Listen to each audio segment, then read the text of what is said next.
Hello everyone. So ரொம்ப நாளைக்கு அப்புறம் நம்ம தோட்டத்துக்குள்ளே வந்திருக்கோம். பார்த்தீங்கன்னா நம்ம மாங்காய் மரத்தில் இந்த வருஷம் அதிசயமாக மாங்காய் காய்ச்சிடுச்சுங்க. ஆக்சுவலி ரொம்பவே சின்ன மரம் தான். ஒரு ஒரு ஆளை ஒரு ஆளோட சைஸ் தான் இருக்கும். ஆக்சுவலி பிரான்ச்சஸ்லாம் கூட இன்னும் பெருசாக வளரல. ஆனால் அதில் பார்த்தீங்கன்னா நிறைய பூ பூத்து பிஞ்சுலாம் வந்துச்சு. பட் கொட்டிடுச்சு. இப்போ கடைசியாக ஒரு 2 3 தான் வந்துட்டு நல்லா பெருசாக வந்திருக்கு. ரொம்ப சந்தோஷமாக இருக்குது பார்க்குறதுக்கே. ஸோ இது வந்து நம்மளோட தோட்டம். எதிர்க்க நம்ம வீடு இருக்குது. இங்கே நிறைய செடி போட்டிருக்கோம். நிறைய பூச்செடிங்க, கீரைங்க. அப்போ இன்னொன்று பார்த்தீங்கன்னா, இந்த மரம் வந்து 2 வருஷமா காய்க்கவே இல்லங்க. என்ன பார்த்தீங்கன்னா, நம்ம வாட்டர் ஆப்பிள். பட் ஆனால் இந்த வருஷம் பார்த்தீங்கன்னா, கொத்து கொத்தா வாட்டர் ஆப்பிள் காய்ச்சிருக்கு. மனசுக்கு ரொம்பவே சந்தோஷமா இருந்துச்சு. ஸோ நாங்க ஒண்ணு பறிச்சோம் பார்த்தோம். அதில வந்து வந்து வந்து ஏதோ கடிச்சிருந்தது.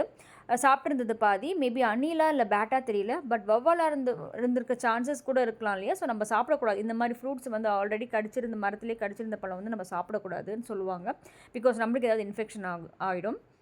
ஸோ இதுதான் எங்கள் தோட்டம். நிறைய வாழை மரம் இருக்குது. கீரைங்க நிறைய போட்டிருக்கோம். சப்போட்டா பழம், கொய்யாப்பழம், நெல்லிக்காய் இருக்குது. நிறையவே இருக்குங்க. நிறைய பூச்செடிகள் இருக்குது. ரோஜா செடி, செம்பருத்திலாம் இருக்குது. ஸோ இதுதான் எங்களோட தோட்டம். உங்களுக்கு பிடிச்சிருந்ததுன்னா எங்கள் வீடியோவுக்கு இந்த ஒரு லைக் போடுங்க. இன்னும் உங்கள் வீட்டில் எந்த மாதிரிலாம் தோட்டம் வச்சுருக்கீங்கன்னு சொல்லுங்கள். இல்லை செடிகள் வச்சுருக்க சொல்லுங்கள். இல்லை இன்னும் என்னென்னலாம் போடலான்னு சொல்லுங்கள். ஆக்சுவலி இங்கெல்லாம் பார்த்திங்கன்னா வாழை மரம், தக்காளி எல்லாமே இருக்குது. கத்திரிக்காய், வெண்டைக்காய் கூட போட்டிருக்கோம். ஸோ வாழைலாம் குலை தள்ளி இருக்குது பாருங்கள். ஸோ இதுதான் எங்களோட தோட்டம். உங்களுக்கு பிடிச்சா லைக் பண்ணுங்கள், ஷேர் பண்ணுங்கள், சப்ஸ்கிரைப் பண்ணுங்கள். அண்ட் இன்னும் கொஞ்ச நாளுக்கு அப்புறமா இந்த மாங்காய் இன்னும் எவ்வளோ சைஸ் இருக்குது, அப்புறமா இந்த வாட்டர் ஆப்பிள் படித்த வீடியோ எல்லாத்தையுமே நான் போடுறேன். இது எல்லாமே பார்த்தீங்கன்னா கீரை. ஸோ ஸ்டே டியூன், லைக் பண்ணுங்கள். தேங்க்யூ.